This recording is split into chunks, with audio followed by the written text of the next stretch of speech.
this is my review of Assassination Classroom.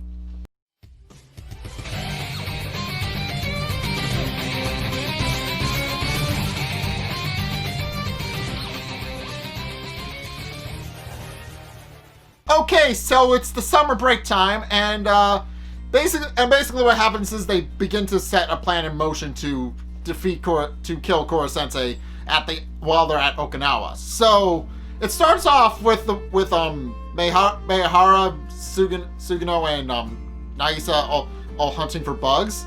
And while Sugino is a bit more open about the fact that he's hunting bugs just because he thinks they're cool, Meihara is very open about the fact that basically he thinks that if he can find rare enough bugs, they'll be able to sell them, and then he'll be able to have enough money to impress some young girls while he's on the trip. And basically he wants to meet girls his age, and he thinks money will be able to get him a date with any girl he wants. So basically he's there for money. That's basically what this scene establishes, that he's there for money. However, Minano Karuhara, who was watching them the whole time from her tree that she was hanging up to, and who I'm pretty sure because she kind of hasn't had a major role in an episode yet, she just kind of was in the background for the most part.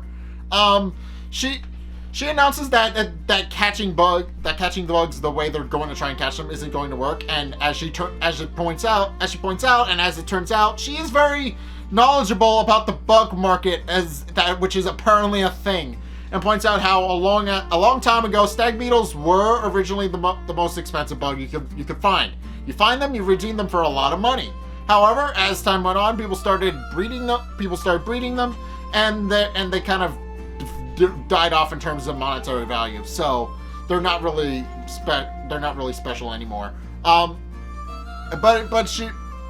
as Manano points out, there's actually one rare type of stag beetle that is actually worth a lot of money, and she actually plans to catch it. And to that end, she has set up several smell traps all around the forest near where the school is to basically lure in any type of bugs that come near it. And while she doesn't initially find the bug that she wants at the first trap she checks, she points out that each one is probably about 20,000 yen or so in terms of money, and she's set up quite a few of them, so it could very easily make her a lot of money, and the boys even remark that. However, as they're discussing their monetary gains regarding bugs, Okajima reveals that he actually set up a trap of his own. As it turns out, he's been studying for a month in an effort to try and figure out in order to try and catch Koro Sensei, and sure enough, brings him to a porn stash in the middle of the woods, which Koro Sensei is sitting on, wearing a dung beetle outfit, wearing a stag beetle outfit for whatever reason. Nobody really understands why that is, and they never explain it. He's just kind of there wearing a stag beetle outfit. But as it turns out, this was part of Okajima's plan. He actually spent the better part of a month researching what kind of porn Koro Sensei liked, and then baited a trap with it. As it turns out, under the giant pile of porn, that feels weird to say, but under the giant pile of porn is a big net full of anti-sensei BBs, and when he springs the trap, he's going to use that to catch Koro Sensei, and everybody else can't help but be impressed. However, as Okajima is about ready to spring the trap, Koro Sensei suddenly extends his eyes out of his head. It's weird, but it's apparently a thing he can do. And that catches everybody off guard since they've never seen him make that expression before. But then he snatches a white-eyed stag beetle out of the tree, and Minano immediately diffuses the whole situation regarding the trap, because she quickly realizes that that's the bug she was looking for, and is eager to actually take it off of Koro Sensei's hands. So, and Koro Sensei and Minano actually explained why the bug is so rare. As it turns out, I don't know the exact explanation, but basically it has to do with pigmentation. Basically the idea is that all species can be born without pigmentation. If you basically being an albino, if you know what that means, basically someone who isn't born with pigmentation in their skin and they're born paler than they should be. But in the case of beetles, the depigmentation only happens in their eyes, which is what causes the white-eyed stag beetles to happen. And the reason they're so sought after by collectors is because you can't breed a white-eyed stag beetle. They're damn near impossible to breed. So she's happily excited and points out that it could easily go for 200,000 easily. And then teases the boys to chase her, saying that whoever gets it will get the money that is associated with it. And with that, the boys all leave to go chase after her. But in any case, shortly after that, they proceed to go with their summer training for basically to make sure that the island assassination goes off with a hitch. So it starts off with everybody working hard except Irina, who points out that she's not going to work hard and that she's just going to swoop in when their plan goes wrong. But as it turns out, Lovro is there, later explained to have been recruited by Karasuma to help out with the assassination plans. But he shows up, tells Irina off for being lazy, and tells her to go change. Basically, it's a really funny scene. But he basically shows up, tells her to go change, and she does it because Lovro is one of the few people that she knows she shouldn't mouth off to. So with that, she just leaves and goes inside to get a sweatshirt.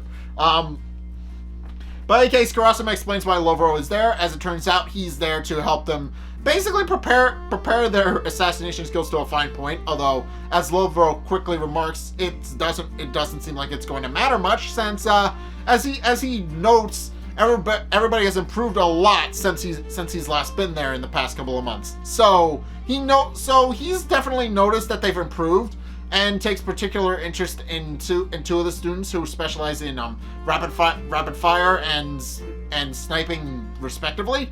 And then he also points out to Karasuma that he was unable to actually get some of his other students to help out, because what he was supposed to do was that he was supposed to bring in some other assassins to help train, but for whatever reason, and he's concerned by this, he has no idea why, but he can't get in touch with any of the other assassins that were under his studentship. So he has no idea why. All he knows is that he's concerned that he can't get in contact with anybody. But in any case, afterward the students give him the plan, which is that he's basically it's a 3-step plan. The second and third step are what we already know. They're going to take out the 7 tentacles that they're due because they did well at finals, and then use his reduced speed against them. But then Lovro asks about what the first part of the plan is, and which is the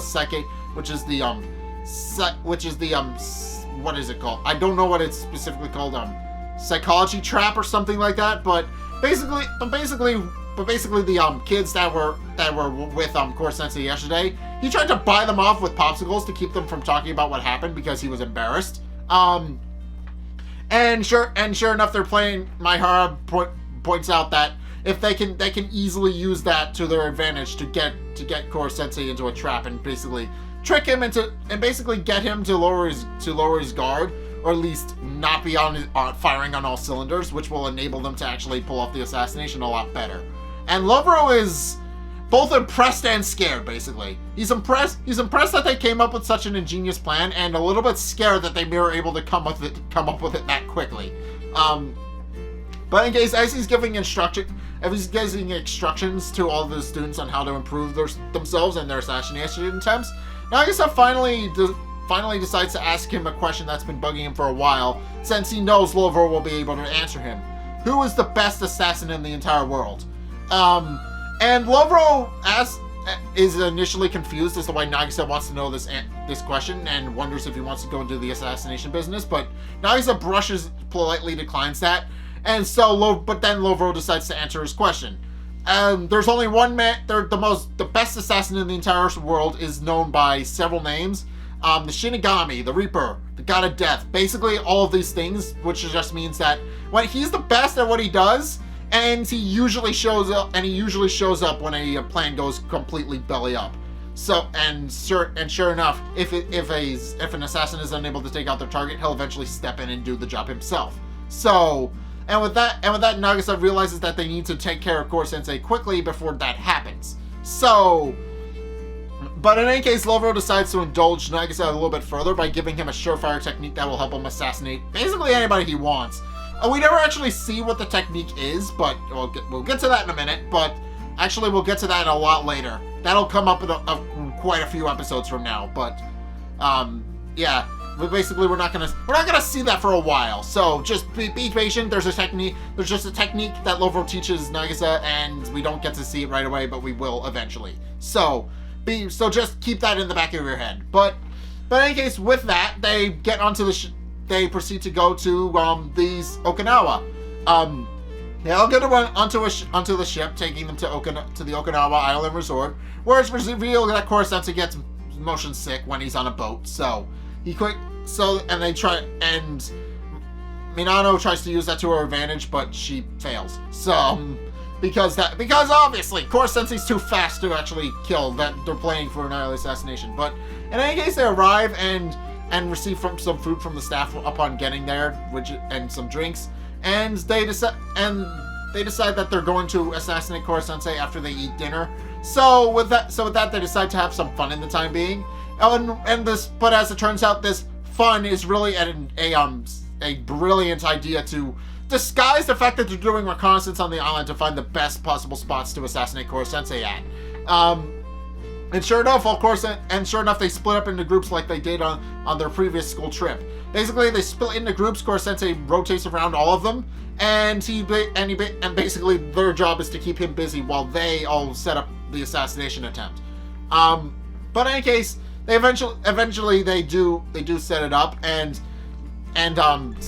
Karasuma and Irina go at the beach to go over the plans, or rather, Karasuma goes over the plans. Irina is annoyed that there's no hot guys at the beach because she kind of dressed herself up in a really really revealing swimsuit to lure in guys, and when that fails, because as Karasuma points out, apparently they evacuated everybody from the beach so that Class 3E would have their own spot. She instead decides to try flirting with Karasuma, which goes poorly. But as he's thinking over everything, he finally scoops up Irina and tosses her into the ocean because she's being annoying, and then asks her if she thinks the students will have a chance of actually, succeeding at their assassination attempt, and how often assassination attempts go perfectly in her professional opinion. And she remarks obviously very rarely, which is why she's so confident that she's going to swoop in and take the kill. She knows that plans very rarely go off without a hitch, so that's why she's banking on taking the kill once it does go belly up. And Karasuma nods in solemn agreement, although he remarks to himself that he hopes that the assassination attempt is successful. But in any case, the students, now having mapped out the entire island and planned out the assassination attempt, bring Koro-sensei onto an island, onto a cruise ship for dinner, which is basically supposed to weaken him up because they know that he gets motion sick. They're basically trying to weaken him up, and he figures that out pretty quickly. But also the students remark how sunburned he is, and indeed throughout the entire section of him having fun with his students, he got steadily more and more sunburned, and now he's black. Even his teeth are black, and they can't even read his expression, and asks him if he can do something about it. So he sheds his skin, and in doing so realizes that he kind of put himself in a disadvantage, since he can only do that once a month as a defense mechanism. But also he loses some metabolic energy when he does that as well, which made him slower. And everybody just remarks how stupid that is, including Koro-sensei himself, because they know he just put himself in a disadvantage by accident. But in any case, after they eat, they bring him to an offshore church, which is basically this little hut that they set up on the island as a church to serve as a makeshift church. And Koro-sensei basically has one way in and out, so he's basically trapped there.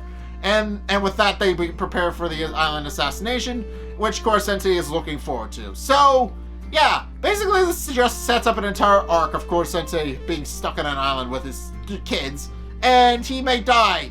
He's most likely going to die, and the kids are very confident that he's going to die soon. But so we'll have to see how that goes for them. I don't think well, but yeah, we're gonna be seeing how that actually pans out for them. And also, it's interesting that they actually introduced a couple of pieces of lore about the story. Namely, that there's this guy called the Reaper who apparently shows up if an assassin is unable to finish his job. At which point he swoops in and takes the kill for himself. So, yeah, I get the feeling I'm pretty sure he's gonna show up in the story at some point, possibly. But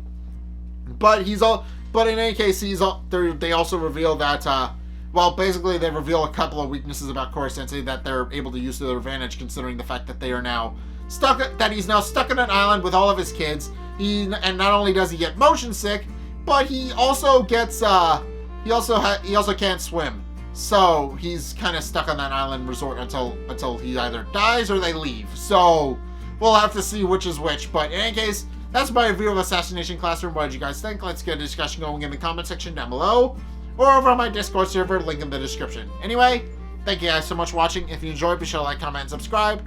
Also, be sure to follow me on Facebook and on Twitter in the description below.